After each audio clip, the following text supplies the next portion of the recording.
নবীজিকে প্রশ্ন করা হলো আল্লাহর কাছে শ্রেষ্ঠ আমল কোনটি? নবী বললেন তুলুল কিয়াম, লম্বা সময় নামাজে দাঁড়িয়ে থাকা। শীতকাল চলতেছে, একটু চেষ্টা করবেন রাতের বেলা উঠে আল্লাহর দরবারে একটু হাজিরা দেওয়ার জন্য।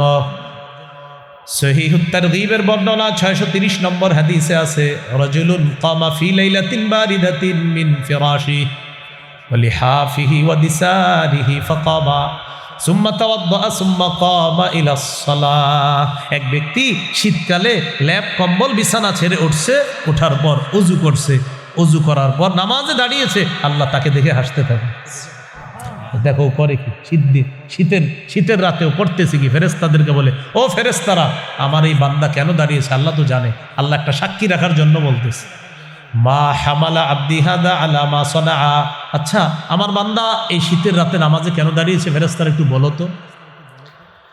ফেরেশতারা জবাব দেয়, রাজা মা ইনদাকা ওয়া শাফকাতাম মিম্মা ইনদাক। আল্লাহ আপনার কাছ থেকে সওয়াবের আশায় আর আপনার আযাবের ভয়ে নামাজে দাঁড়িয়েছে। আল্লাহ তাআলা বলেন, আতাইতুহু মা রাজা। সে যে আশায় দাঁড়িয়েছে তোমরা সাক্ষী থাকো, আমি তাকে দিয়ে দিলাম। ওয়া আম্মানতুহু মিম্মা ইয়াখাফ। সে যেই ভয়ে দাঁড়িয়েছে সাক্ষী থাকো, ভয় থেকে নিরাপত্তা দান করলাম। সূরাতুত তাওবাহ 111 নম্বর আয়াতে কারিমা আপনাদের সামনে তেলাওয়াত করলাম। এই আয়াতে আল্লাহ তাআলা 5টি বিষয় আলোচনা করেছেন। প্রথমে আমরা এই 5টি বিষয় আপোষের মধ্যে বলাবলি করলে সহজ হবে। বলি, ক্রেতা, বিক্রেতা, দ্রব্য, মূল্য, বাজার। ক্রেতা আল্লাহ, বিক্রেতা মুমিনগণ, দ্রব্য জানমাল, মূল্য জান্নাত, বাজার জিহাদের ময়দান। এই 5টি বিষয় আল্লাহ বলেছেন। আল্লাহ তাআলা বলেন, ইন্নাল্লাহা আশতারা, নিশ্চয়ই আল্লাহ ক্রয় করে নিয়েছেন, আল্লাহ হলেন ক্রেতা। মিনাল মুমিনিনা, মুমিনদের থেকে, মুমিনরা হলো বিক্রেতা। আনফুসাহুম ওয়া আমওয়ালাহুম, তাদের জানমাল, জানমাল হলো দ্রব্য। বিআন্না লাহুমুল জান্নাহ, এই জানমালের মূল্য আল্লাহ পরিশোধ করবে আল্লাহর দেওয়া জান্নাত দিয়ে। সুবহানাল্লাহ। ইউকাতিলুনা ফি সাবিলিল্লাহ ফায়াকতুলুনা ওয়া ইউকতালুন, তারা আল্লাহর রাস্তায় লড়াই করবে, কাফেরদেরকে হত্যা করবে, তাদেরকে শহীদ করা হবে। জিহাদের ময়দান এটা হলো সেই বাজার। তাহলে ক্রেতা আল্লাহ, বিক্রেতা মুমিনগণ, দ্রব্য জানমাল, মূল্য জান্নাত, বাজার হলো জিহাদের ময়দান। জিহাদের নিয়ত আছে সবার ইনশাআল্লাহ। আল্লাহ তৌফিক দান করেন। সূরাতুল হুজুরাতের 15 নম্বর আয়াত, 26 পারা 16 নম্বর পৃষ্ঠা। আল্লাহ তাআলা বলেন, ইন্নামাল মুমিনুনাল্লাযীনা আমানু বিল্লাহি ওয়া রাসূলিহি সুম্মা লাম ইয়ারতাবু ওয়া জাহাদু বিআমওয়ালিহিম ওয়া আনফুসিহিম ফি সাবিলিল্লাহ। আল্লাহ তাআলা বলেন, খাঁটি মুমিন তারা যারা আল্লাহকে বিশ্বাস করে, রসুলকে বিশ্বাস করে, নিজেদের জানমাল নিয়ে আল্লাহর রাস্তায় লড়াই করে। যারা আল্লাহ বিশ্বাস করে, রসুল বিশ্বাস করে, একটুও সন্দেহ করে না, নিজেদের জানমাল নিয়ে আল্লাহর রাস্তায় জিহাদ করে, আল্লাহ বলেন তারাই খাঁটি মুমিন। উলাইকা হুমুস সাদিকুন, আল্লাহ তাআলা বলেন তারাই খাঁটি সত্যবাদী, তারাই প্রকৃত সত্যবাদী মুমিন। এখানে 3টা কথা বলা হয়েছে। আল্লাহকে বিশ্বাস করা, রাসূলুল্লাহ সাল্লাল্লাহু আলাইহি সাল্লামকে বিশ্বাস করা, জানমাল নিয়ে আল্লাহর রাস্তায় লড়াই করা। আমাদের জীবনে 8টা জিনিস আছে খুব পছন্দের। এই 8টা জিনিসের চাইতে বেশি ভালোবাসতে হবে আল্লাহকে, রসুলকে এবং জিহাদকে। সূরাতুত তাওবার 24 নম্বর আয়াতে আল্লাহ তাআলা বলেন, কুল ইন কানা আবাউকুম ওয়া আবনাউকুম ওয়া ইখওয়ানুকুম ওয়া আজওয়াজুকুম ওয়া আশীরাতুকুম ওয়া আমওয়ালুন ইকতারাফতুমুহা ওয়া তিজারাতুন তাখশাউনা কাসাদাহা ওয়া মাসাকিনু তারদাউনাহা আহাব্বা ইলাইকুম মিনাল্লাহি ওয়া রাসূলিহি ওয়া জিহাদিন ফি সাবিলিহি ফাতারাব্বাসু হাত্তা ইয়াতিয়াল্লাহু বিআমরি। আল্লাহ তাআলা বলেন, ইন কানা আবাউকুম, যদি তোমাদের মা বাবা, ওয়া আবনাউকুম, যদি তোমাদের সন্তান, ওয়া ইখওয়ানুকুম, যদি তোমাদের ভাই বোন, ওয়া আজওয়াজুকুম, যদি তোমাদের স্ত্রীগণ, ওয়া আশীরাতুকুম, যদি তোমাদের পরিবার, ওয়া আমওয়ালুন ইখতারাফতুমুহা, যদি তোমাদের সম্পদ, ওয়া তিজারাতুন তাখশাউনা কাসাদাহা, যদি তোমাদের ব্যবসা, ওয়া মাসাকিনু তারদাউনাহা, যদি তোমাদের প্রিয় বাসস্থান, এই 8টা জিনিস যদি আহাব্বা ইলাইকুম মিনাল্লাহ, আল্লাহর চেয়ে অধিক পছন্দের হয়, ওয়া রাসূলি, রসুলের চেয়ে বেশি পছন্দের হয়, ওয়া জিহাদিন ফি সাবিলি, এবং আল্লাহর রাস্তায় জিহাদের চেয়ে যদি বেশি পছন্দ হয় এই 8টা জিনিস, ফাতারাব্বাসু হাত্তা ইয়াতিয়াল্লাহু বিআমরি, তাহলে অপেক্ষা করো, আল্লাহ তোমাদের উপর গজব নিয়ে আসবে, এই গজব আনা পর্যন্ত অপেক্ষা করো। বলি নাউজুবিল্লাহ। আয়াত থেকে কি শিখলাম? বাবা মার চেয়ে, সন্তানের চেয়ে, ভাই বোনের চেয়ে, স্ত্রীর চেয়ে, পরিবারের চেয়ে, সম্পদের চেয়ে, ব্যবসার চেয়ে, প্রিয় বাসস্থানের চেয়ে আল্লাহকে, রসুলকে আর জিহাদকে বেশি ভালোবাসতে হবে।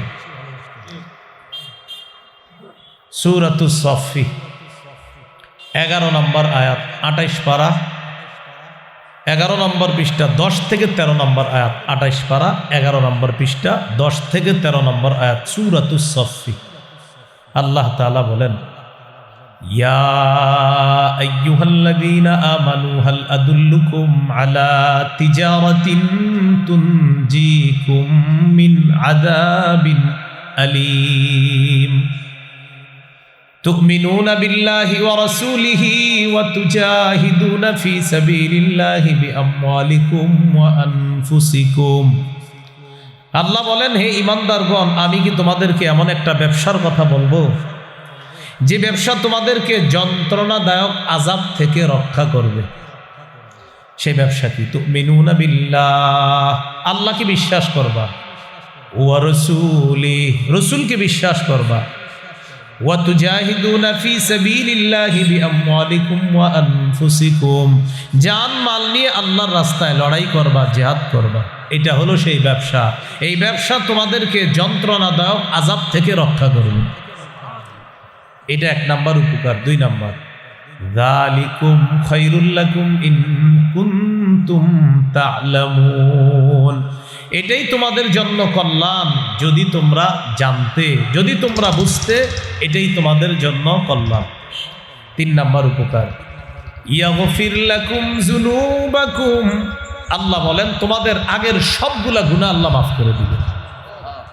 4 নাম্বার, ওয়ায়ুদখিলকুম জান্নাতিন তাজরি মিন তাহতিহাল আনহার, আল্লাহ তোমাদেরকে এমন বাগানে প্রবেশ করাবেন যার তলদেশ দিয়ে নহরসমূহ প্রবাহিত হবে।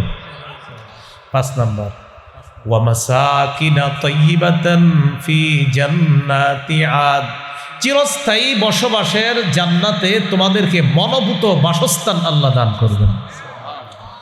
যালিকাল ফাউজুল আযীম, আল্লাহ বলেন এটা মহান সফলতা।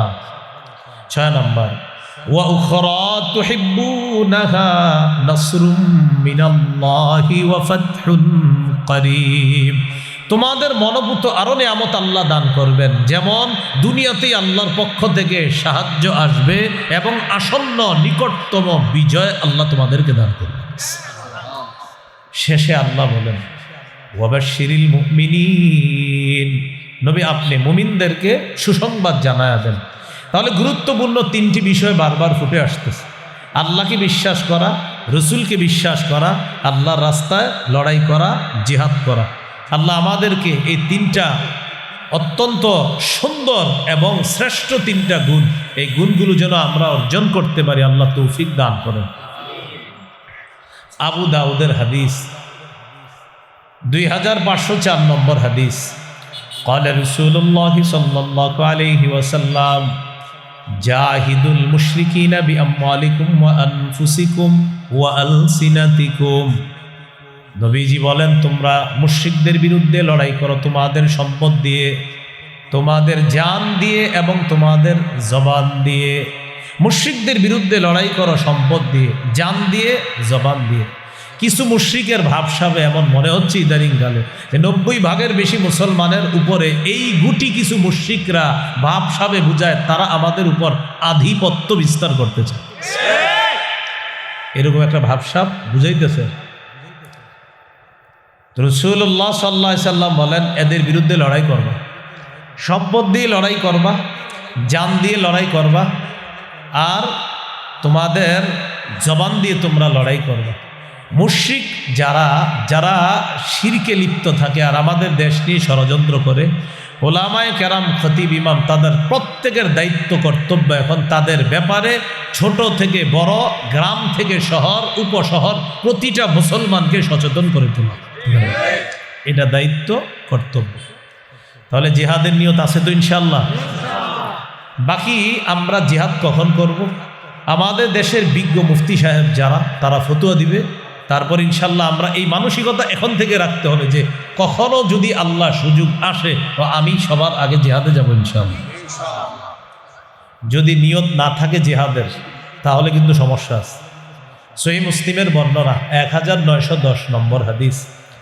قال رسول الله صلى الله عليه وسلم من مات ولم يغزو ولم يحدث به نفسه مات على شعبة من النفاق। কোন মুসলমান মারা গেল আর জিহাদ করলো না, অথবা জিহাদের সংকল্প করলো না, সে মুনাফিকি মৃত্যুবরণ করলো। বলি নাউজুবিল্লাহ। কি মৃত্যুবরণ করলো? মুনাফিকি মৃত্যুবরণ করলো। এই জন্য জিহাদের নিয়ত সকলের রাখতে হবে। আবু দাউদের হাদিস 2484 নম্বর হাদিস, 2484। قال رسول الله صلى الله عليه وسلم لا تزال طائفة من أمتي يقاتلون على الحق ظاهرين على من ناوأهم। রাসূলুল্লাহ সাল্লাল্লাহু আলাইহি সাল্লাম বলেন, আমার উম্মতের একটা দল সদা সর্বদা হকের পক্ষে লড়াই করবে, বাতিল তাদের বিরুদ্ধে যারা থাকবে ওই বাতিলদের মোকাবেলায় আমার উম্মতের হক দলটাকে আল্লাহ চূড়ান্ত বিজয় দান করবে। হাত্তা ইউকাতিলা আখিরু উম্মতি আল মাসিহ আদ-দাজ্জাল। লড়াই চলতে চলতে আমার উম্মতের সর্বশেষ দলটা দাজ্জালের বিরুদ্ধে লড়াই করবে, আর তাদেরকেও আল্লাহ তাআলা দাজ্জালের বিরুদ্ধে বিজয় দান করবেন। আবু দাউদের হাদিস 2532 নম্বর হাদিস, 2532। قال رسول الله صلى الله عليه وسلم ثلاثة من أصل الإيمان। নবীজি বলেন, ঈমানের মূল বিষয় হলো তিনটি। সবাই শিখি, কয়টি? বলেন, ঈমানের মূল বিষয় কয়টি? এক নম্বর, আল কাফু আম্মান ক্বালা লা ইলাহা ইল্লাল্লাহ। যে ব্যক্তি বলে লা ইলাহা ইল্লাল্লাহ, তাকে কথার কষ্ট দেওয়া যাবে না, কর্মের কষ্ট দেওয়া যাবে না। এক নম্বর ঈমানের মূল বিষয়, যে বলে লা ইলাহা ইল্লাল্লাহ তাকে কথার কষ্ট দেওয়া যাবে না, কর্মের কষ্ট দেওয়া যাবে না। দুই নম্বর, ওয়ালা নুকাফিরুহু বিযামবিন। যে ব্যক্তি বলে লা ইলাহা ইল্লাল্লাহ, তাকে সামান্য কোনো গুনাহের কারণে আমরা কাফের বলবো না। লা ইলাহা ইল্লাল্লাহ বলে তো এই ব্যক্তির একটা গুনাহ হয়ে গেছে, আপনি মুখের উপরে বলে দিলেন তুই কাফের, এরকম আমরা বলবো না। এটা বলবে কারা? উলামায়ে কেরাম, ফতোয়া বিভাগে গবেষণা করে তারা বলবে এই গুনাহে মানুষ কাফের হয় কিনা। তো আপনি মুখের উপরে কথায় কথায় কাফের মেরে দিয়েন না। এটা দুই নম্বর। তিন নম্বর, ওয়ালা নুখরিজুহু মিনাল ইসলামি বিআমাল। কোনো মুসলমানের একটা আমল দেখলাম আর তাকে আমরা ইসলাম থেকে বের করে দিলাম, এমনটা করব না। একটা আমল দেখে বলে দিলাম আপনি ইসলাম থেকে বের হয়ে গেছেন, এমনটা আমরা বলবো না। তাহলে ইমানের মূল বিষয় কয়টা প্রিয় ভাইয়ারা? তিনটা। এক নাম্বার, যে বলে লা ইলাহা ইল্লাল্লাহ তাকে কথা দিয়ে কষ্ট দেওয়া যাবে না, কর্ম দিয়েও কষ্ট দেওয়া যাবে না। কথার কষ্টটা এটা ভুলেও দিয়েন না। যেমন আমি এখানে আসার পর মাদ্রাসার মোতামি সাহেব বসতে বলছিল, উনি হয়তো রাগ করছে, আমি বসি নেই ভিতরে, আমি পাশে বসেছিলাম। আমি বসি না আসলে নিজের সেলফ ডিফেন্স বলতে পারেন। আমি কোথাও বসলে আমার দ্বারা গীবত হতে পারে, এই জন্য আমি মজলিস এড়ায় চলি খুব। হয়তো মাহফিলে, না হয় বাসায়, না হয় সন্তান নিয়ে মাদ্রাসায়, 3 জায়গা ছাড়া কোথাও পাবেন না, আমার কোনো মজলিসে পাবেন না। তো এই যে হয়তো ক্লাসে পাবেন, না হয় মাহফিলে, না হয় আমি পরিবার নিয়ে আসি। অন্য কোথাও আমি বসি না, আমার নিজের জন্য। আমার দ্বারা গীবত হয়ে যেতে পারে, কারণ জবান এটা নিয়ন্ত্রণ নাও থাকতে পারে। আলোচক মানুষ, জবান তো প্রচুর চলে, কখন কারে কি বলে ফেলি। তো এই জন্য আমি নিজেই বসি না, এটা আমার মনে করতে পারেন কমতি আছে। কেন বসি না আমি? রাসূলুল্লাহ সাল্লাল্লাহু আলাইহি সাল্লামকে এক সাহাবী প্রশ্ন করলেন, উকবা ইবনে আমের, কি নাম? উকবা ইবনে আমের রাদিয়াল্লাহু তাআলা। তিরমিজি 2404 নম্বর হাদিস এবং 2405, 2406 নম্বর হাদিসও আছে। عن عقبة بن عامر رضي الله تعالى عنه قال قلت يا رسول الله من نجات। উকবা ইবনে আমের রাদিয়াল্লাহু তাআলা আনহু বলেন, আমি বললাম ইয়া রাসূলুল্লাহ মান নাজাত, মুক্তির উপায় কি আপনার কাছে জানতে চাই। হুজুর মুক্তির উপায় কয়টা? নবীজি বললেন মুক্তির উপায় মৌলিকভাবে 3টা। বলেন মুক্তির উপায় কয়টা? এক নাম্বার, নবীজি বললেন 1 নাম্বার মুক্তির উপায় হলো আমসিক আলাইকা লিসানাক, তোমার জবানটা তুমি নিয়ন্ত্রণ করবা, এটা তোমার মুক্তির 1 নাম্বার উপায়। 2 নাম্বার ওয়ালিয়াসাকা বাইতুকা, তোমার ঘর যেন তোমার জন্য প্রশস্ত হয়। এর মানে কাজ শেষ ঘরে ফিরে আসো, কোথাও আড্ডা বাজিতে বসবা না, তোমার ঘর যেন তোমার জন্য সংকুলান হয়, ঘর যেন তোমার জন্য প্রশস্ত হয়ে যায়, ঘরে যেন তোমার সময়গুলা দেখতে পারো, দিতে পারো। ধর্মীয় কাজে আছেন, বাহিরে থাকেন, ব্যবসায় আছেন থাকেন, কর্মস্থলে আছেন থাকেন, কাজ শেষ বাসায় চলে আসেন। ওয়ালিয়াসাকা বাইতুকা, আপনার ঘর যেন আপনার জন্য প্রশস্ত হয়, তাল গাছের নিচে গিয়ে যেন অন্য কারোর সাথে মোবাইলে কথা না বলেন, ঘরের ভিতরেই সময়টা কাটাবেন। এটা 2 নাম্বার। 3 নাম্বার রবকি আলা খতিআতিক, তোমার গুনাহের জন্য তুমি প্রচুর কান্নাকাটি করবা। এই 3টা মুক্তির উপায় বললেন। 1 নাম্বার জবান নিয়ন্ত্রণ করবা, 2 নাম্বার তোমার ঘর যেন তোমার জন্য প্রশস্ত হয়, 3 নাম্বার গুনাহের উপর তুমি কান্নাকাটি করবা। তাহলে মনে আসেনি ইমানের মূল বিষয় কয়টা? 3টা। 1 নাম্বার, যে বলে লা ইলাহা ইল্লাল্লাহ তাকে কথার কষ্ট দেওয়া যাবে না, কর্মের কষ্টও দেওয়া যাবে না। 2 নাম্বার ওয়ালা নুকাফিরুহু বিযামবিন, যে ব্যক্তি বলে লা ইলাহা ইল্লাল্লাহ তাকে কোনো গুনাহের কারণে কাফের বলবো না। 3 নাম্বার ওয়ালা নুখরিজুহু মিনাল ইসলামি বিআমাল, কোনো কর্মের কারণে কোনো মুসলমানকে ইসলাম থেকে আমরা বের করে দিব না। এই 3টা হলো ইমানের মূল বিষয়। এরপর নবী বলেন ওয়াল জিহাদু মাযিন মুনযু বা'সানি আল্লাহ ইলা আইয়ুকাতিলা আখির উম্মতি আল মাসিহাদ দাজ্জাল, আমাকে আল্লাহ তাআলা যেদিন থেকে নবী বানিয়েছেন সেদিন থেকে জিহাদের বিধান বলবৎ আছে, এটা চলতে থাকবে। আমার উম্মতের শেষ দলটা দাজ্জালের বিরুদ্ধে লড়াই করা পর্যন্ত জিহাদ চলতে থাকবে। হাদিসের শেষে নবী বলেন লা ইউতিলুহু জাওরু জাইরিন ওয়ালা আদলু আদিল, কোন জালেমের জুলুম আর কোন বিচারকের বিচার জিহাদের বিধান বাতিল করতে পারবে না। কোন জালেমের জুলুম অথবা কোন বিচারকের বিচার জিহাদের বিধান বাতিল করতে পারবে না। কোন দেশের বিচারপতি যদি রায় দেয় এই দেশে জিহাদ নিষিদ্ধ, মুসলমানদের দায়িত্ব কর্তব্য হবে বিচারককে পাল্টা বলা তুমি নিষিদ্ধ। বিচারক যদি বলে জিহাদ নিষিদ্ধ, বলতে হবে আপনি নিষিদ্ধ, কারণ নবীজি বলে দিয়েছেন বিচারকের রায়ে জিহাদ নিষিদ্ধ হবে না। কোনো জালেমের জুলুম জিহাদকে নিষিদ্ধ করতে পারবে না। এই জন্য কোনো বিচারক যদি কখনো বলেও ফেলে যে এখানে জিহাদ করা যাবে না, জিহাদ নিষিদ্ধ, এই নিষিদ্ধ শব্দটা বলার কোনো অধিকার নাই, পাল্টা বলতে হবে আপনি নিষিদ্ধ, কারণ জিহাদ এটা পবিত্র বিধান, এটা নিষিদ্ধ করার অধিকার পৃথিবীর কোনো মানুষের নাই। আপনারা ঠিক বললেও ঠিক, না বললেও ঠিক, কারণ নবীজি বলে দিয়েছে তো।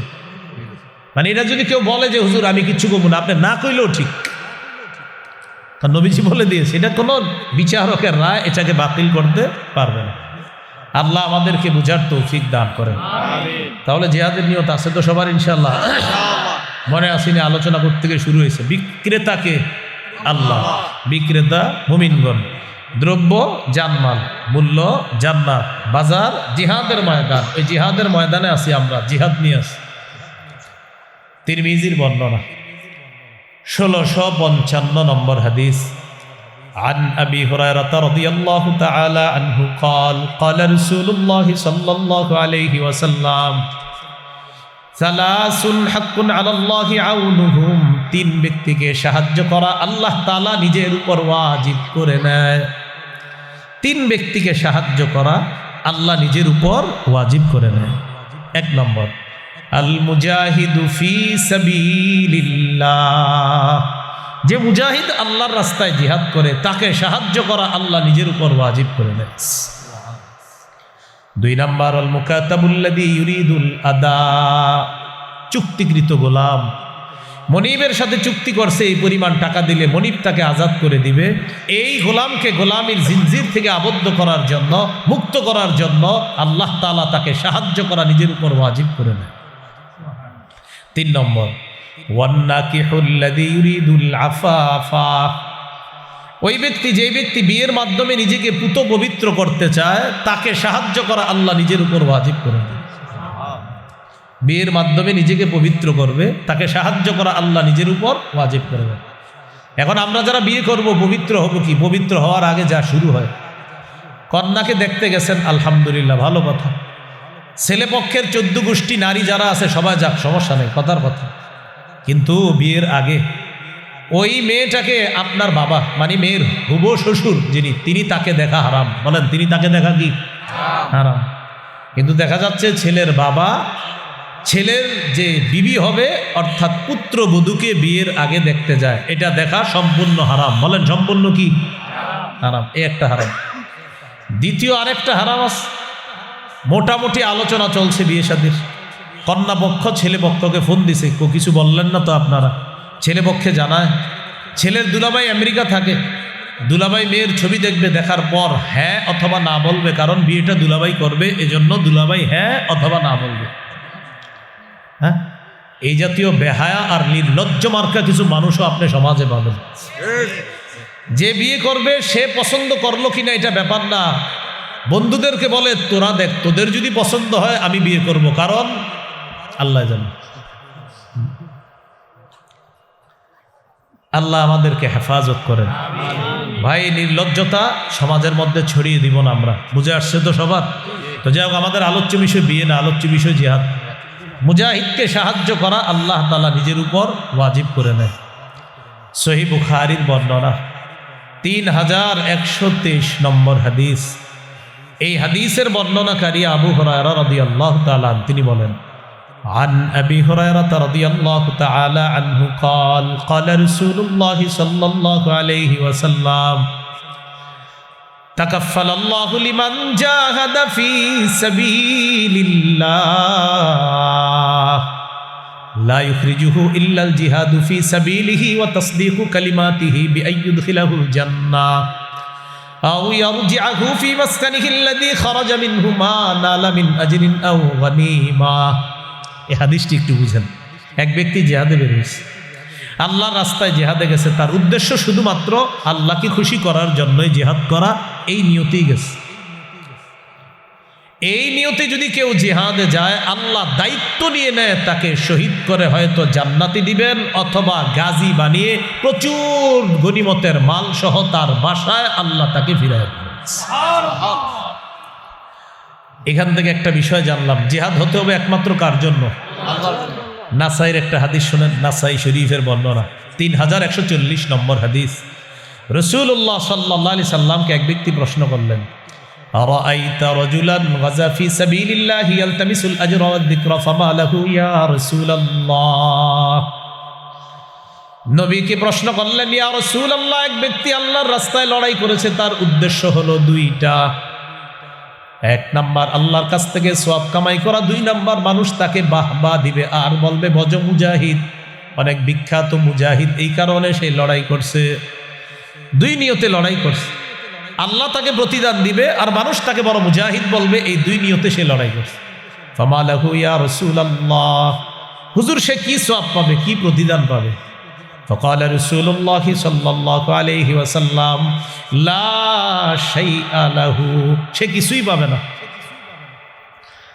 আ'আদাহা সালাসা মাররাত, প্রশ্নটা নবীকে তিনবার করলেন আল্লাহ, নবী তিনবার জবাব দিলেন লা শাইআ লাহু, লা শাইআ লাহু, লা শাইআ লা, সে কিছুই পাবে না, সে কিছুই পাবে না, সে কিছুই পাবে না।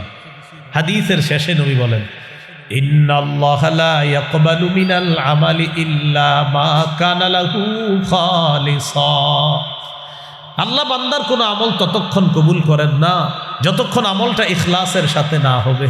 তাহলে প্রিয় ভাইরা, এখান থেকে একটা কথা আমরা সবাই বলি, আজকে থেকে যা করব ইখলাসের সাথে করব, বলেন ইনশাআল্লাহ। ইনশাআল্লাহ। তাহলে দুটি বাংলা ছোট্ট করে আমার সাথে একটু আপনারা বলেন, বলেন খাঁটি, বিশুদ্ধ। আল্লাহর জন্য আমল করলে সে আমলকে খাঁটি আমল বলে। রাসূলুল্লাহ সাল্লাল্লাহু আলাইহি ওয়াসাল্লামের বলেন পদ্ধতি অনুযায়ী আমলটি করলে সে আমলকে বিশুদ্ধ আমল বলে। আল্লাহর জন্য হলে খাঁটি, নবীর তরিকা অনুযায়ী হলে বিশুদ্ধ। বলেন, কোন আমল যদি খাঁটি এবং বিশুদ্ধ হয় সে আমল আল্লাহ কবুল করেন, আল্লাহ কবুল করেন। তাহলে আজকে থেকে যা করবো আমি দেখবো যে আমার আমলটা খাঁটি, খাঁটি হবে, আল্লাহর জন্য হবে। এরপরে চিন্তা করবো আমি কি বিশুদ্ধ আমল করলাম, বিশুদ্ধ কিভাবে, নবীর তরিকা অনুযায়ী করলে। তাহলে আমি যা করব আল্লাহর জন্য করছি, আচ্ছা খাঁটি হলো। নবীর তরিকা অনুযায়ী করছি, আচ্ছা করলাম, তাহলে বিশুদ্ধ হলো। খাঁটি বিশুদ্ধ, আল্লাহ কবুল করেন। আল্লাহ কথাগুলা বোঝার তৌফিক দান করেন, আমিন। তো বলছিলাম জিহাদ করতে হবে একমাত্র কার জন্য? আল্লাহ। সহিহ মুসলিমের বর্ণনা 1878 নম্বর হাদিস, মাদ্রাসা পাঠ্যপুস্তক অনুসারে মোট হাদিস সংখ্যা হবে 3033টা। قال رسول الله صلى الله عليه وسلم مثل المجاهد في سبيل الله كمثل الصائم القائم القانت بآيات الله لا يفتر من صيام ولا صلاة حتى يرجع المجاهد في سبيل الله। খুব মন দিয়ে বুঝেন, এক ব্যক্তি রোজাদার, নামাজে দাঁড়াইছে, তেলাওয়াত করতেছে। দেখেন, রোজাদার নামাজে তেলাওয়াত, তাহলে আল্লাহু আকবার। উনি রোজাদার, আবার নামাজে আছে, আবার তেলাওয়াত করতেছে। লা ইয়াফতুরু মিন সিয়ামিন ওয়ালা সালাতিন, তিনি রোজা রাখার কারণে ক্লান্ত হয় না, তেলাওয়াত করার কারণে ক্লান্ত হয় না। তাহলে ক্লান্তিহীন রোজা, ক্লান্তিহীন নামাজ, ক্লান্তিহীন তেলাওয়াত তিনি করতেছে। এই ক্লান্তিহীন রোজা, নামাজ, তেলাওয়াতে তিনি যেই সওয়াব পাবে, মুজাহিদ আল্লাহর রাস্তায় পা রাখার পর ফিরে আসার আগ পর্যন্ত ক্ষণে ক্ষণে আল্লাহ তাকে সেই সওয়াব দিবেন। আল্লাহ প্রত্যেকটা মুসলমানকে জিহাদের জজবা দান করেন, আমিন। আমাদের মা বোনরা এখন থেকে যেন সন্তানদেরকে শৈশব থেকেই মুজাহিদ বানানোর চেষ্টা করে, ফিকির করে, আল্লাহ তৌফিক দান করেন। অভিভাবকদের মাথায় ঢুকে গেছে জিহাদ মানে ইন্না লিল্লাহ। জিহাদ মানে কি, মানে এইটা আবার কি কথা না?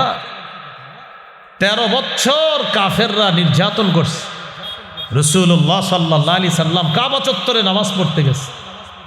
উকবা ইবনে আবি মুআইত এইভাবে চাদর পেঁচায়, বুখারীর বর্ণনা, দুই দিক থেকে এইভাবে টান দিছে, এবং জোরে টান দিছে।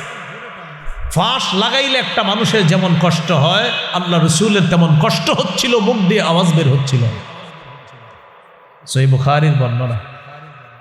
রাসূলুল্লাহ সাল্লাল্লাহু আলাইহি সাল্লাম নামাজে গেছে, এটাও বুখারীর বর্ণনা, কাবা চত্বরে নামাজে। আবু জাহেল বলল, কে আছে অমুক এলাকায় যাওয়ার পর ওটের নারী বুড়ি গোবরগুলা আনার পর মোহাম্মদ যখন সেজদায় যাবে, তার কাঁধের উপরে ওটের নারী বুড়ি আর গোবরগুলা রেখে দিবা। সেই পাপিষ্ঠ উকবা দাঁড়ায় বলছে, আমি পারবো। সে গেছে, যাওয়ার পর অমুক এলাকা থেকে ওটের নারী বুড়িগুলা আনছে, আনার পর রাসূলুল্লাহ সাল্লাল্লাহু আলাইহি সাল্লাম সিজদায় গিয়েছে, ঠিক কাঁধ বরাবর এগুলা রেখে দিয়েছে। আব্দুল্লাহ ইবনে মাসউদ রাদিয়াল্লাহু তাআলা আনহু বলেন, আমার কিছু করার ছিল না, আমি শুধু তাকায় তাকায় দেখতেছিলাম আর বেঈমানদেরকে দেখতেছিলাম। নবীজির এই অবস্থা দেখা তারা হাসতেছে, আর একজন আরেকজনের উপর হাসতে হাসতে অট্ট হাসিতে ফেটে পড়তেছে, আর নবীজির নিয়ে হাসাহাসি করতেছে। বলেন এটার নাম কি? বলেন নির্যাতন। নাম কি? বলেন সন্ত্রাসী, বলেন এটার নাম কি? এরকম সন্ত্রাসী চলছে 13 বছর। কয় বছর? সুশীলরা কখনো দেখবেন আমার নবীর এই 13 বছরের ইতিহাসটা বলে না। সুশীলরা মানে যারা স্বঘোষিত সুশীল, এরাই 13 বছর না বইলে কি বলে 10 বছরের জীবনীতে বলে নবী যদি রহমতের নবী হয় তিনি অস্ত্র নিয়ে কিভাবে জেহাদে গেলেন। আপনি বলবেন প্রিয় সুশীল ভাইয়া আগের 13 বছরটা একটু বলেন, বললে আপনার মাস্তুতো ভাইদের চেহারাটাও ফুটে উঠবে। এই জন্যই 13 বছর বলে না। ওলামা হজরত এখানে আসেন অনেকে, মিম্বর থেকে আপনারা 13 বছরটা এমনভাবে আলোচনা করবেন মিম্বরে, পাবলিকের মাথায় আপনার ঢুকাতে হবে যে আমার নবীকে, নবীর সাহাবীদেরকে কি পরিমাণ নির্যাতন করেছে 13 বছর, এটা সবার মাথায় ঢুকিয়ে পরের 10 বছরের আলোচনা শুরু করবেন। তখন আল্লাহ তাআলা সূরা হজের আয়াত নাজিল করলেন, উযিনা লিল্লাযীনা ইউকাতালুনা বিআন্নাহুম যুলিমু ওয়া ইন্নাল্লাহা আলা নাসরিহিম লাকাদির। যাদেরকে নির্যাতন করা হয়েছে, সূরা হজের 39-40 নম্বর আয়াতে আছে আল্লাহ বলেন যাদেরকে নির্যাতন করা হয়েছে আর না এবার অনুমতি দেওয়া হলো, পাল্টা আপনারা প্রতিহত করবেন, জিহাদের বিধান আপনাদেরকে দেওয়া হলো। তাহলে সন্ত্রাসগিরিকে মূলোৎপাটন করার জন্য পবিত্র বিধান জিহাদ আল্লাহ দিয়েছেন। জিহাদ আর সন্ত্রাস সম্পূর্ণ আলাদা। সন্ত্রাসী অপবিত্র, জিহাদ পবিত্র। সন্ত্রাস নির্মূল করার শ্রেষ্ঠ একটা পদ্ধতির নাম হলো পবিত্র জিহাদ। কথা কি বুঝে আসছে? এটা ঠিক বললে হবে না, এটা আরো 10 জনকে আপনি বুঝাইতে হবে। কালকে চা দোকানের সামনে গিয়ে কাকারে বলবেন, কাকা জিহাদ বুঝেন? কাকা বলবে আরে কি কইগুলো তোমরা? বলবেন জিহাদ আর সন্ত্রাস আলাদা। তখন বলবেন কাকা আবু জাহেল 13 বছর, উতবা, সাইবা, ওলিদ, মুগিরা নবীরে 13 বছর যে নির্যাতন করছে এটা হলো সন্ত্রাসী। এরপরে আল্লাহ একটা বিধান দিছে, এটা হলো জিহাদ। কাকাই বলবে ও তাহলে আগে নবীরে মারছে তারা? আপনি বললেন হ্যাঁ আগে মারছে। আল্লাহ আমাদেরকে এই কথাগুলা সাবলীলভাবে প্রত্যেকটা মানুষকে বোঝানোর তৌফিক দান করেন। তো রাসূলুল্লাহ সাল্লাল্লাহু আলাইহি সাল্লামকে জিজ্ঞাসা করা হলো, আবু দাউদের হাদিস 1449 নম্বর হাদিস। এই হাদিসের বর্ণনাকারী সাহাবীর নাম আব্দুল্লাহ ইবনে হুবশিগিল খাতআমি রাদিয়াল্লাহু তাআলা। তিনি বলেন আন্না রাসূলুল্লাহ সাল্লাল্লাহু আলাইহি ওয়াসাল্লাম সুইলা আইয়ুল আমালি আফযালু ইয়া রাসূলুল্লাহ। নবীজিকে জিজ্ঞাসা করা হলো আল্লাহর কাছে সবচেয়ে শ্রেষ্ঠ আমল কোনটি? ফাকালা রাসূলুল্লাহ সাল্লাল্লাহু আলাইহি ওয়াসাল্লাম তুলুল কিয়াম, লম্বা সময় নামাজে দাঁড়িয়ে থাকা আল্লাহর কাছে শ্রেষ্ঠ আমল। সুবহানাল্লাহ। এই জন্য যোহর নামাজের আগে 4 রাকাত সুন্নত 2 মিনিটে প্যাকেজ কমপ্লিট করে ফেলবেন। মসজিদে ঢুকার পর দেখে আর জামাতের আছে 2 মিনিট, সে আপনার দেখায় দিবে যে 2 মিনিটে 4 রাকাত কিভাবে পড়া যায়। তুমি দেখো, আমি আমার নাম অমুক, পারলে তুমি দেখাও। এরকম করব আমরা? এই জিনাটা শুধু বললেন না, দিল থেকে বলেন আসলে করবেন? এ আমার আপনার পাশে লোকেরা এরকম করতেছে। আল্লাহু আকবার। কিভাবে 2 মিনিটে দেখবেন আপনি কমপ্লিট পুরো প্যাকেজ 4 রাকাত পড়া, এরপর আবার তাসবিহ পড়বেন। সুবহানাল্লাহ। নবীজিকে প্রশ্ন করা হলো আল্লাহর কাছে শ্রেষ্ঠ আমল কোনটি? নবী বললেন তুলুল কিয়াম, লম্বা সময় নামাজে দাঁড়িয়ে থাকা। শীতকাল চলতেছে, একটু চেষ্টা করবেন রাতের বেলা উঠে আল্লাহর দরবারে একটু হাজিরা দেওয়ার জন্য। সহিহুত তারগীবের বর্ণনা 630 নম্বর হাদিসে আছে, রাজুলুন কামা ফি লাইলাতিন বারিদাতিন মিন ফিরাশি ওয়া লিহাফিহি ওয়া দিসারিহি ফাকামা সুম্মা তাওয়াদ্দা সুম্মা কামা ইলাস সালাহ। এক ব্যক্তি শীতকালে ল্যাপ কম্বল বিছানা ছেড়ে উঠছে, ওঠার পর ওযু করছে, ওযু করার পর নামাজে দাঁড়িয়েছে, আল্লাহ তাকে দেখে হাসতে থাকে। দেখো করে কি, শীতের রাতেও করতেছে কি? ফেরেশতাদেরকে বলে ও ফেরেশতারা আমার এই বান্দা কেন দাঁড়িয়েছে আল্লাহ তো জানে। আল্লাহ একটা সাক্ষী রাখার জন্য বলতেছে, মা হামালা আব্দি হাদা আলা মা সানাআ। আচ্ছা আমার বান্দা এই শীতের রাতে নামাজে কেন দাঁড়িয়েছে? ফেরেশতারা একটু বলো তো। ফেরেশতারা জবাব দেয়, রাজা মা ইনদাকা ওয়া শাফকাতাম মিম্মা ইনদাক। আল্লাহ আপনার কাছ থেকে সওয়াবের আশায় আর আপনার আযাবের ভয়ে নামাজে দাঁড়িয়েছে। আল্লাহ তাআলা বলেন আতাইতুহু মা রাজা, সে যে আশায় দাঁড়িয়েছে তোমরা সাক্ষী থাকো, আমি তাকে দিয়ে দিলাম। ওয়া আম্মানতুহু মিম্মা ইয়াখাফ, সে যেই ভয়ে দাঁড়িয়েছে সাক্ষী থাকো, ভয় থেকে নিরাপত্তা দান করলাম। পড়বেন নি একটু নামাজ? কারো সুন্দরী বিবি আছে আর নরম বিছানা আছে, মাজমাউজ জাওয়ায়েদ 2 নম্বর খণ্ড 258 নম্বর পৃষ্ঠা, দেখেন কি আছে এখানে। ওয়াল্লাযী লাহু ইমরাআতুন হাসানাতুন ওয়া ফিরাশুন লাইয়িন, একজনের সুন্দরী বিবি আছে, নরম বিছানা আছে, রাত 3টা 4টায় ঘুম ভাঙার পর দেখি স্ত্রী ঘুমায়, আশেপাশের রুমগুলাতে বাচ্চারা ঘুমায়, পুরা কাপাসিয়া বাসী ঘুমায়, সিংহশ্রী এলাকার সব, সিংহশ্রী তো নাকি এলাকার সবগুলা মানুষ ঘুমাইতেছে। তিনি চিন্তা করলেন তখন সবাই ঘুমায়, স্ত্রী ঘুমায়, আমার আল্লাহ তো ঘুমান না, ঘুমানো আল্লাহর জন্য শোভা পায় না। লা তাখুযুহু সিনাতু ওয়ালা নাওম, তন্দ্রা নিদ্রা তাকে স্পর্শ করে না। ইবনে মাজার হাদিস, ইন্নাল্লাহা লা ইয়ানাম ওয়ালা ইয়ানবাগী লাহু আইয়ানামা, আল্লাহ ঘুমান না, ঘুমানো আল্লাহর জন্য শোভাও পায় না। বাস ওযু করে নামাজে দাঁড়িয়ে গেছে, পাশে স্ত্রী আছে, নরম বিছানা আছে, সবাই ঘুমাইতেছে। আল্লাহ তাআলা এই ব্যক্তিকে দেখে ইউহিব্বু, ভালোবাসে, ওয়ায়াদহাকু, হাসে, ওয়াস্তাবশিরু, খুশি হয়ে যায়, ভালোবাসে, খুশি হয়, তাকে দেখে হাসতে থাকে। তো নামাজে কি একটু দাঁড়ানো যাবে ইনশাআল্লাহ? তো প্রশ্ন করলেন, হুজুর কোন আমল শ্রেষ্ঠ? নবী বললেন তুলুল কিয়াম, লম্বা সবাই নামাজে দাঁড়িয়ে থাকা। কিলা ফাইয়ুস সাদাকাতি আফজালু ইয়া রাসূলুল্লাহ, কোন সদকা আল্লাহর কাছে সবচেয়ে শ্রেষ্ঠ? নবীজি বললেন জাহদুল মুকিল্লি, যেই ব্যক্তি পরিশ্রম করে, করার পর কষ্টার্জিত উপার্জন থেকে সামান্য সদকা করে, দান করে, এই সদকা আল্লাহর কাছে শ্রেষ্ঠ সদকা বলে গণ্য হয়ে যায়।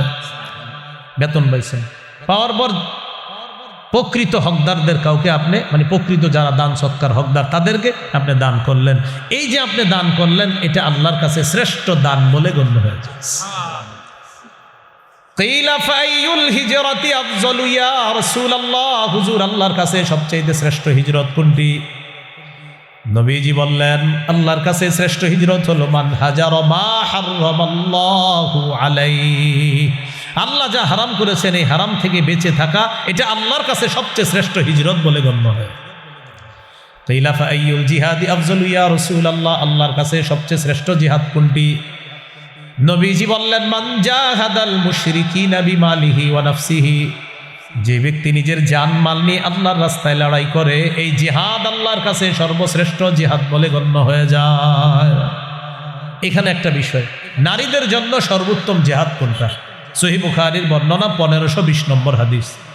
আন আয়েশা উম্মুল মুমিনিন রাদিয়াল্লাহু তাআলা আনহা কুলতু ইয়া রাসূলুল্লাহ, ইয়া রাসূলুল্লাহ নারাল আমালা, নারাল জিহাদ আফজালাল আমালি ইয়া রাসূলুল্লাহ আফালা নুজাহিদ। আম্মাজান বললেন ইয়া রাসূলুল্লাহ, আমরা দেখি জিহাদ হলো শ্রেষ্ঠ আমল, আমরা নারীরা কি জিহাদ করব না? নবীজি বললেন লা, না তোমরা সশস্ত্র জিহাদ করবে না। তাহলে হুজুর আমরা ফজিলত দরকার নাই?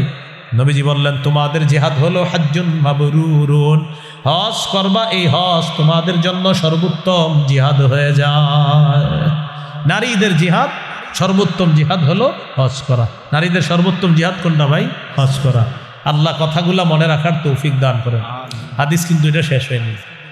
কোনটা? ওই যে আবু দাউদের 1449, সর্বশেষ প্রশ্ন, ফাইয়ুল কতলি আশরাফু ইয়া রাসূলুল্লাহ, আল্লাহর কাছে সবচেয়ে শ্রেষ্ঠ মহামর্যাদাপূর্ণ হত্যাকাণ্ড কোনটা, শাহাদাত কোনটা? নবীজি বললেন মান উহরিকা দামুহু ওয়া উকিরা জাওয়াদুহু, যেই মুজাহিদকে আল্লাহর রাস্তায় শহীদ করা হলো আর তার ঘোড়াটাকেও শহীদ করা হলো, এই মুজাহিদের শাহাদাত আল্লাহর কাছে শ্রেষ্ঠ শাহাদাত বলে গণ্য হয়ে যায়। তাহলে আমরা নতুন আলোচনায় চলে আসলাম, শাহাদাত বলেন কি? শাহাদাত। তাহলে জিহাদের ময়দান, জিহাদ আলোচনা করতে করতে আমরা চলে আসলাম শাহাদাত বা শহীদ হওয়া। এখন বলেন শহীদ হওয়ার নিয়ত আসেনি সবার? সবাই বলেন নিয়ত আছে? আচ্ছা, এই সিংহশ্রী এলাকার এক ব্যক্তি নিয়ত করছে সোহাগপুরের, আল্লাহ আমি তো সোহাগপুরের মানুষ, আপনি যদি কখনো সুযোগ করে দেন আমি শহীদ হব, আল্লাহ আমার পাক্কা নিয়ত, এরকম নিয়ত করছে। সহিহ মুসলিমের বর্ণনা 1909 নম্বর হাদিস, 1909 নম্বর হাদিস। قال رسول الله صلى الله عليه وسلم من سأل الله الشهادة بصدق بلغه الله منازل الشهداء وإن مات على فراشه। কোন ব্যক্তি দিল থেকে নিয়ত করেছে আল্লাহ আমি শহীদ হব, এই ব্যক্তি যদি সোহাগপুর থেকে নিয়ত করে আর সোহাগপুরের তার ঘরের বিছানায়ও মারা যায়, আল্লাহ তাআলা তাকে শহীদদের মর্যাদায় পৌঁছায় দিবেন। তাহলে শহীদ হওয়ার নিয়ত আছে ইনশাআল্লাহ। তিরমিজির হাদিস 1656 নম্বর হাদিস। عن أبي هريرة رضي الله تعالى عنه قال قال رسول الله صلى الله عليه وسلم لا يكلم أحد في سبيل الله والله أعلم بمن يكلم في سبيله إلا جاء يوم القيامة واللون لون الدم والريح ريح المسك। এক ব্যক্তি আল্লাহর রাস্তায় গেছে, যাওয়ার পর তার আঘাত লাগছে শরীরে। এই যে আঘাত লাগলো, সে আঘাত প্রাপ্ত হলো, কিয়ামতের ময়দানে এমন অবস্থায় উঠবে তার রং হবে রক্তের রং, আর শরীর থেকে মেশক আম্বরের ঘ্রাণ বের হবে। তিরমিজির 1661 নম্বর হাদিস। قال رسول الله صلى الله عليه وسلم ما من أحد من أهل الجنة يسره أن يرجع إلى الدنيا غير الشهيد। আপনি একটু তাড়াতাড়ি যান ভাই, এই গাড়ির নাম কি নসিমন? আচ্ছা টমটম ভাই, একটু তাড়াতাড়ি যান। আচ্ছা,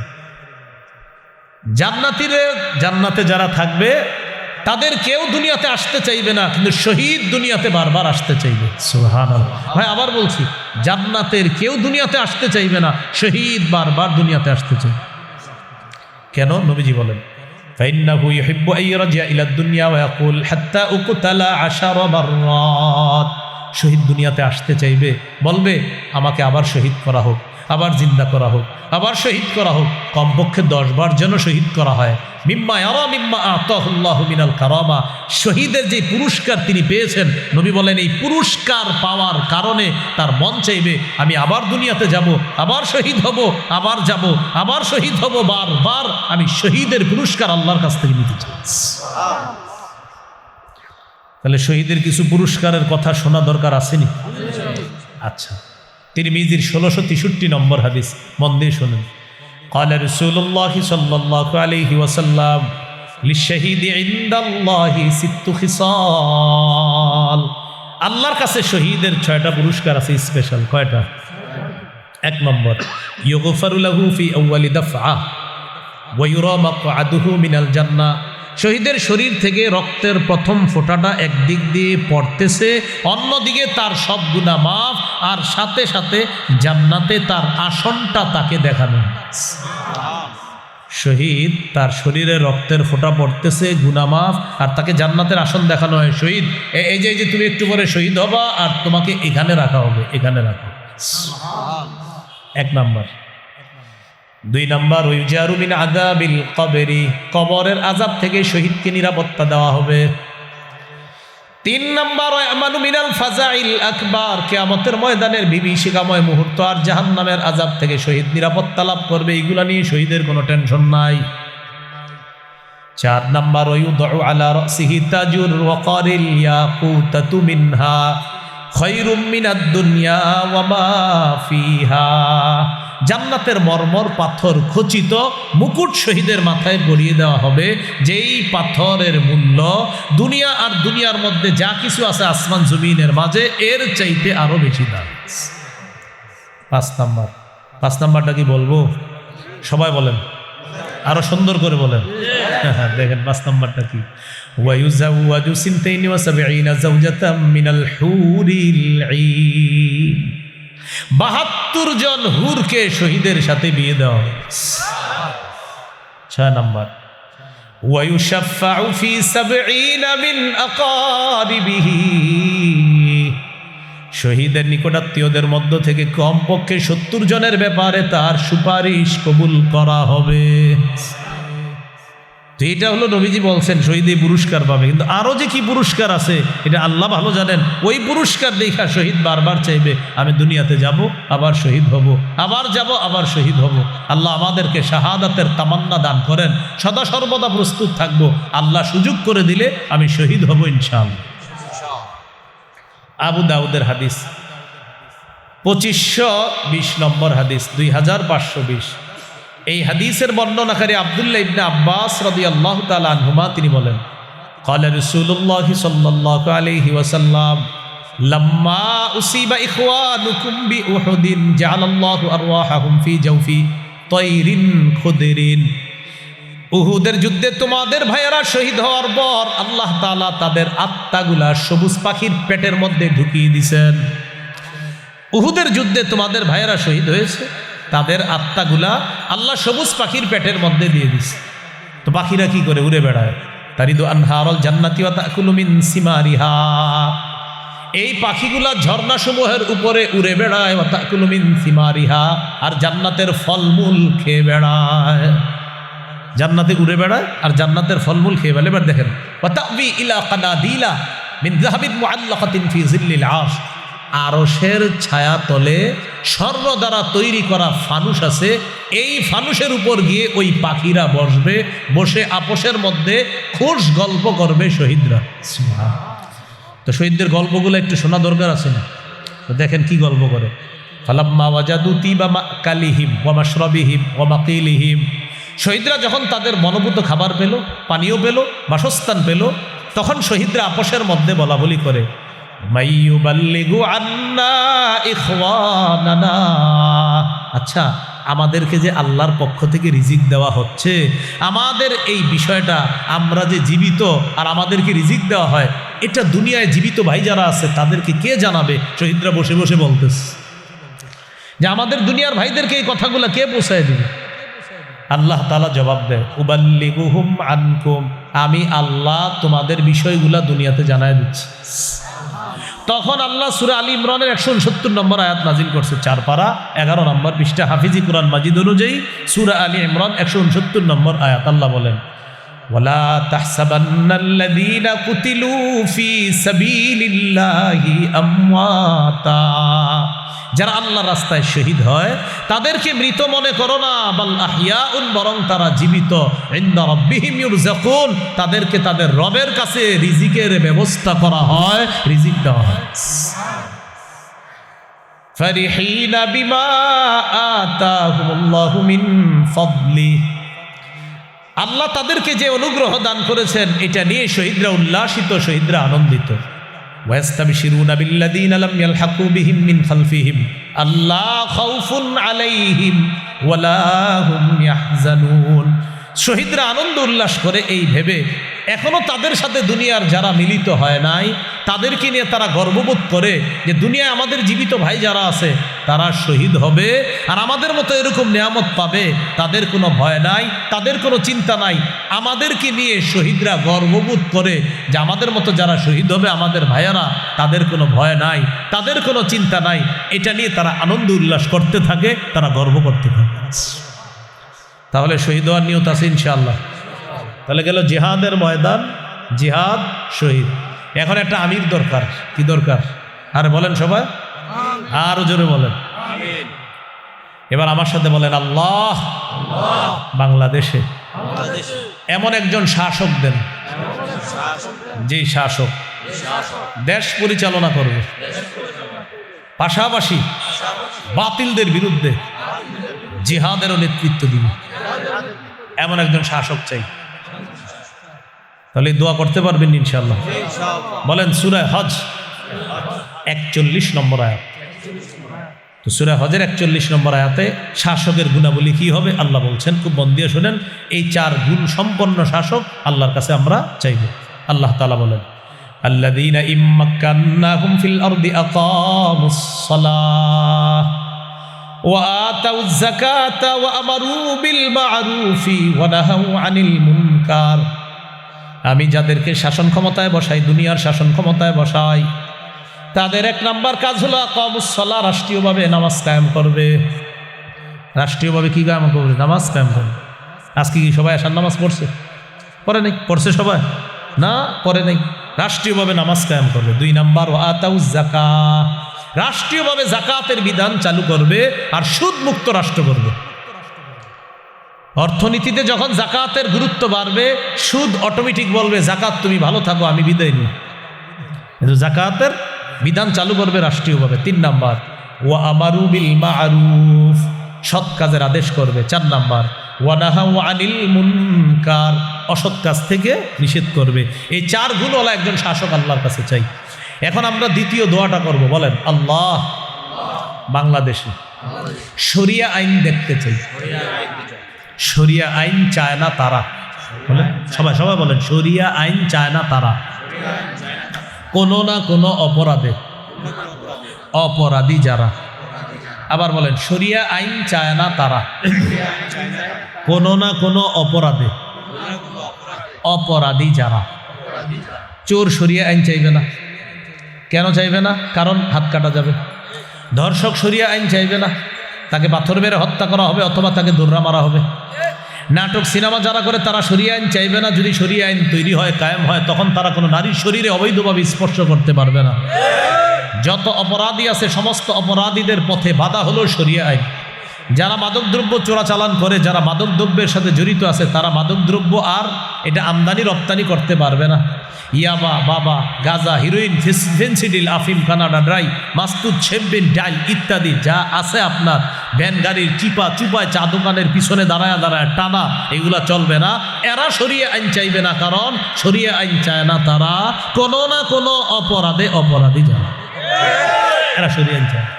যেজন্য শরিয়া আইন চাইতে হবে আর বলতে হবে আল্লাহ একজন শাসক চাই, যে শাসকে 4 গুণ করবে, এই 4 গুণওয়ালা কাজ করবে, যে শাসক এরকম চাই। এখন হলো শাসকের আনুগত্য বা আমিরের আনুগত্য।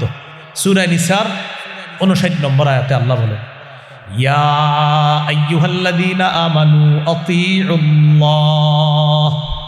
ওয়া আতিউর রাসূলা ওয়া উলিল আমরি মিনকুম। মন দিয়ে শুনেন এই জায়গাটা, গুরুত্বপূর্ণ একটা কথা। হে ঈমানদারগণ, তোমরা আল্লাহর আনুগত্য করো, রাসূলের আনুগত্য করো, তোমাদের মধ্যে যারা দায়িত্বশীল, যারা শাসক, যারা আমির হবে তাদের আনুগত্য করো। কয় আনুগত্য? বলেন কয় আনুগত্য? এবার বলেন আল্লাহর আনুগত্য। বলেন নিঃশর্তভাবে করতে হবে। রাসূলের আনুগত্য আল্লাহর হুকুমে নিঃশর্তভাবে করতে হবে। আমিরের আনুগত্য, শাসকের আনুগত্য নিঃশর্তভাবে করা যাবে না। শাসক যদি গুনাহের কথা বলে, বলেন নাফরমানির কথা বলে, কোরআনের অপব্যাখ্যা করে, হাদিসের অপব্যাখ্যা করে, সেই আমিরের, সেই শাসকের কথা শোনাও যাবে না, মানাও যাবে না। বুঝে আসছেনি সবাই? আপনারা চুপ হয়ে গেলেন, বুঝে আসছে? আমি তো দলিল দিব। চুপ থাকার পরে আপনারা অনেকে মনে মনে করেন এটা কি কথা বললো, তো আমি যে হাদিসটা বলবো হাদিসের গিয়ে জিজ্ঞাসা করেন, হুজুর আপনি হাদিসটা কেন বলে গেলেন? সহিহ বুখারী 7144 নম্বর হাদিস।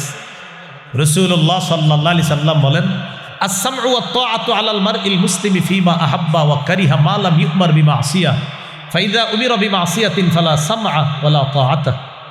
রাসূলুল্লাহ সাল্লাল্লাহু আলাইহি সাল্লাম বলেন, মুসলমানদের উপর দায়িত্ব কর্তব্য হলো শাসকের কথা মানা, আমিরের কথা মানা, ততক্ষণ যতক্ষণ নাফরমানিমূলক কথার হুকুম না হবে, কর্মের হুকুম না হবে। ফাইদা উমির বিমাসিয়া, যদি নাফরমানির হুকুম করা হয়, আদেশ করা হয়, ফালা সামআ, সেই আমির সেই শাসকের কথা শোনা যাবে না, ওয়ালা তাআতা, তার ইতাআত করা যাবে না, তাকে মানা যাবে না। সহিহ বুখারীর বর্ণনা 4340 নম্বর হাদিস। এই হাদিসটি আমি আপনাদেরকে আবদার করব, রিকোয়েস্ট করব, সবাই মুখস্থ রাখবেন গল্পের মতো। আলী রাদিয়াল্লাহু তাআলা আনহুর বর্ণনা, বাআসান নবিয়্যু সাল্লাল্লাহু আলাইহি সাল্লাম সারিয়াতান ওয়াস্তা'মালা আলাইহিম রাজুলাম মিনাল আনসার ওয়া আমারাহুম আইয়ুতিউহু। নবীজি একটা বাহিনী জিহাদে প্রেরণ করলেন, একজন আনসারীকে আমির বানায়া দিলেন। সাহাবীদেরকে বললেন, আমির সাহেব যা বলবে সব শুনবা। আমি আবার বলছি, নবীজি একটা বাহিনীকে জিহাদে পাঠালেন, একজন আমির বানায়া দিলেন, আর বললেন আমির সাহেব যা বলবে সব শুনবা। আমির সাহেব সেনাবাহিনী নিয়ে রওনা করছে। ফাগাদিবা, রাগ করছে আমির সাহেবের, হঠাৎ রাগ উঠছে। রাগ ওঠার পর আমির সাহেব সেনাবাহিনীর সবাই বললেন, আলাইসা কদ আমারাকুম রাসূলুল্লাহ সাল্লাল্লাহু আলাইহি সাল্লাম আন তুতিউনি। আচ্ছা, নবী কি তোমাদেরকে বলে নাই আমার আনুগত্য করতে? সবাই বললেন বালা, জি, নবী বলেছেন আপনি আমাদেরকে যা বলবেন আমরা সব শুনবো, মানব। আমির সাহেব বললেন, ইজমাউলি হাতবা, লাকড়ি সংগ্রহ করে নিয়ে আস। ফাজামাউ লাহু, সবাই লাকড়ি সংগ্রহ করে আনছে। এবার আমির সাহেব বললেন লাকড়িগুলো স্তূপ করো। করছে, করার পর বললেন আউকিদুহা নার, লাকড়ির স্তূপে আগুন লাগাও। এটা কোনো কল্পকাহিনী নয়। সহিহ বুখারী 4340 নম্বর হাদিস।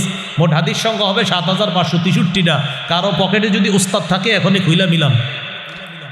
রাসূলুল্লাহ সাল্লাল্লাহু আলাইহি সাল্লামের সাহাবী আমির সাহেব সেনাবাহিনীর সাহাবীদেরকে বললেন, নবী কি তোমাদেরকে বলে নাই আমি যা বলবো তা শুনবা?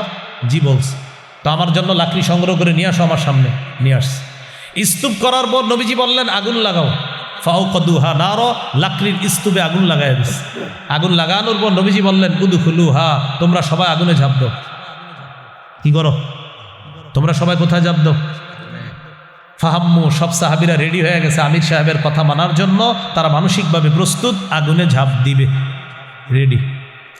ঝাঁপ দেওয়ার আগে একজন আরেকজন এভাবে খোঁচায়, এভাবে খোঁচায়। ফাজা আলা ইউমসিকু বাদুম বাদ, এই আসলে ঝাঁপ দিব, এরকম খোঁচায়, আসলে ঝাঁপ দিব। ইউমসিকু বাদুহুম বাদ ইয়াকুলুনা, একজন আরেকজন এমন করে, আসলে কি ঝাঁপ দিব? কেন? ফারারনা মিনান নার ইলা রাসূলিল্লাহ সাল্লাল্লাহু আলাইহি সাল্লাম, আরে আমরা তো আগুন থেকে বাঁচার জন্য রাসূলুল্লাহ সাল্লাল্লাহু আলাইহি সাল্লামের কাছে আসছি, সেই নবী আমাদেরকে আগুনে ঝাঁপ দেওয়ার হুকুম মানতে বলবে, এটা কেমন জানি লাগতেছে, আসলে ঝাঁপ দিব? তো ঝাঁপ দিবে কি দিবে না, আমিরের কথা মানবে কি মানবে না, এই করতে করতে হাত্তা খামাদাতিন নার, আগুন নিভে গেছে। সুবহানাল্লাহ। সাকানা গদবুহু, আমির সাহেবের রাগও ঠান্ডা হয়ে গেছে। এরকম যদি একটা রাগ ঠান্ডার কথা শুনতাম, আমরাও বলতাম আলহামদুলিল্লাহ। 10 বছর ধরে রাগটা ঠান্ডা হইল না। তো যাই হোক, আমির সাহেবের রাগ ঠান্ডা হয়ে গেছে। ঘটনাটা রাসূল সাল্লাল্লাহু আলাইহি সাল্লামের কাছে গেছে। হুজুর, এরকম আমির সাহেব হুকুম করছিলেন তাদেরকে আগুনে ঝাঁপ দেওয়ার জন্য। নবীজি বললেন তারপর? তারা তো রেডি হয়েছিল ঝাঁপ দিতে, তারপর ঝাঁপ দেয় নাই, দিবে কি দিবে না এই টেনশন করতে করতে আর দেয় না। নবীজি বললেন লাউ দাখালুহা মা খারাজু মিনহা ইলা ইয়াউমিল কিয়ামা, আমিরের কথা শুই না, তারা যদি সত্যি আগুনে ঝাঁপ দিত, কিয়ামত পর্যন্ত আগুন থেকে বের হতে পারতো না। হাদিসের শেষে নবী বললেন ইন্নামাত তাআতু ফিল মারুফ, আমিরের কথা মানতে বলেছি ঠিক, আমিরের শুধু ন্যায়সঙ্গত কথাগুলা মানবা, আমির নাফরমানিমূলক কথা বললে তার কথা শোনা যাবে না, তার কথা মানা যাবে না। আমির যদি কোরআন সুন্নাহের অপব্যাখ্যা করে, আলেমরা যদি সেই অপব্যাখ্যা ধরিয়ে দেয়, ভাই 2-4 জন আলেম ভুল করতে পারে, লাখ লাখ আলেম ভুল করতে পারে না। লাখ লাখ আলেম যদি আমিরের ভুল ধরিয়ে দেয়, সেক্ষেত্রে আমিরের এই ভুলকে ভুল মেনে নেওয়াটা বুদ্ধিমানের কাজ হবে, এবং তার সঙ্গ ত্যাগ করে ওলামায়ে হযরতদের তত্ত্বাবধানে চলতে পারাটা, এটা হবে বুদ্ধিমানের কাজ। আলেমদের কথাকে উপেক্ষা করা হবে হতভাগা হওয়ার লক্ষণ। এই জন্য সবাইকে বলবো, আল্লাহর হস্তে মেহেরবানি করে ওলামায়ে কেরামের কথা মানার চেষ্টা করবেন।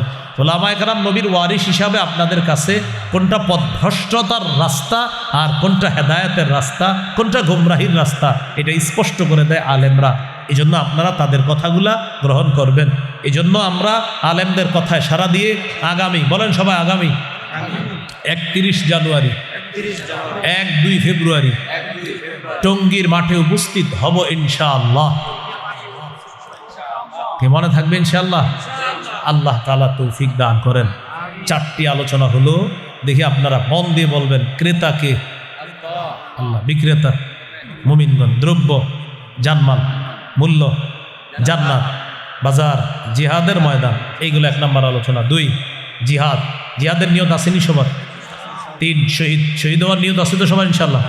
4 নাম্বার, জিহাদের ময়দানে একজন নেতার দরকার, এই নেতৃত্বের যে 4 গুণাবলী হবে, এমন একজন শাসক আল্লাহর কাছে চাইব, যে শাসক 4টা কাজ করবে, এমন একজন শাসক আল্লাহর কাছ থেকে আমরা চেয়ে নিব। আল্লাহ তৌফিক দান করেন। সর্বশেষ মাশাআল্লাহ, এখানে ইসলামী মাইন্ডের অনেকে আছে, সবার প্রতি আবদার থাকবে। এখানে মনে হয় বিএনপির একজন, উনিও ভাষণ দিয়েছেন, তার প্রতি আবদার থাকবে, আমরা ভবিষ্যতে যেই দলেরই প্রধান, এই প্রধানদেরকে আমরা পুরুষ ভাবার চেষ্টা করি, আপাতত আর নারী ভাবার চেষ্টা না করাই ভালো। এই জন্য আমরা সবাই পুরুষদেরকে ভাবার চেষ্টা করি। রাসূলুল্লাহ সাল্লাল্লাহু আলাইহি সাল্লাম বলেছেন, লা ইউফলিহা কওমুন ওয়াল্লাহু আমরাহুম ইমরাআ, ওই জাতি কিছুতেই সফল হবে না যেই জাতি তাদের নেতৃত্বে কোনো নারীকে বসায় দেয়, সেই জাতি কখনো সফল হবে না। সর্বশেষ কথা, সামনে যারা আছেন 2 হাত তোলেন, সামনে সামনে, আপনারা মঞ্চে না, শুধু প্যান্ডেলের নিচে 2 হাত তোলেন, আপনারাও টান টান করে তোলেন। এতক্ষণ আলোচনায় কি কিছু শিখতে পারছি আমরা 2 দল মিলে? বলেন আলহামদুলিল্লাহ। সবাই কি কিছু শিখতে পারছি বলেন? তাহলে শিখতে যেহেতু পারছি, এই জন্য আপনাদের প্রতি একটা আবদার, সর্বশেষ একটা আমল দিব। আমলটা করবেন নি? এইভাবে বলেন, করবো ইনশাআল্লাহ। সবাই বলেন, করবো ইনশাআল্লাহ। আমি উঠার পরে একজনও উঠবেন না। হ্যাঁ, তুলে রাখেন। হ্যাঁ, কেউ উঠবেন না, মুসাফা করবেন না। ওই সভাপতি সাহেব আলোচনা করবে, দোয়া করবে, এরপর আপনারা এখান থেকে যাবেন। আর কেউ, আমরা একটু হাত তুলে রাখি মসজিদের জন্য, এইখান থেকে 2-1 জন যাবে আপনাদের কাছে, আমরা কেউ উঠবো না, হাতগুলো এইভাবে রাখি, যাওয়ার পরে মসজিদের জন্য আমরা একটু দান করি। ভাই 2-4 জন একটু চলে যায়, স্বেচ্ছায় কয়েকজন আমরা পিছন থেকে 2-3 জন যুবক ভাই রুমাল নিয়ে পিছন থেকে আমরা একটু ভিতরে আসি, আর এদিক থেকে আমরা 2-4 জন যাই, আমরা কেউ উঠবো না, মাঠ থেকে উঠবো না, ঠিক আছে? এবার হাত নামান। হ্যাঁ আল্লাহ, আমি যাওয়ার পর যারা যারা বসে থাকবে তাদের সাথে আপনি জান্নাতে দেখা করায় দিন। আমিন। দোয়াটা শুনছেননি পুরাটা? আল্লাহ, আমি যাওয়ার পরেও যারা বসে থাকবে, সভাপতি সাহেবের মুনাজাতে অংশগ্রহণ করবে, তাদের সাথে আপনি জান্নাতে দেখা করায় দিন। আমিন। কিন্তু আপনার মাথায় রেখেন পুরো বাংলাটা।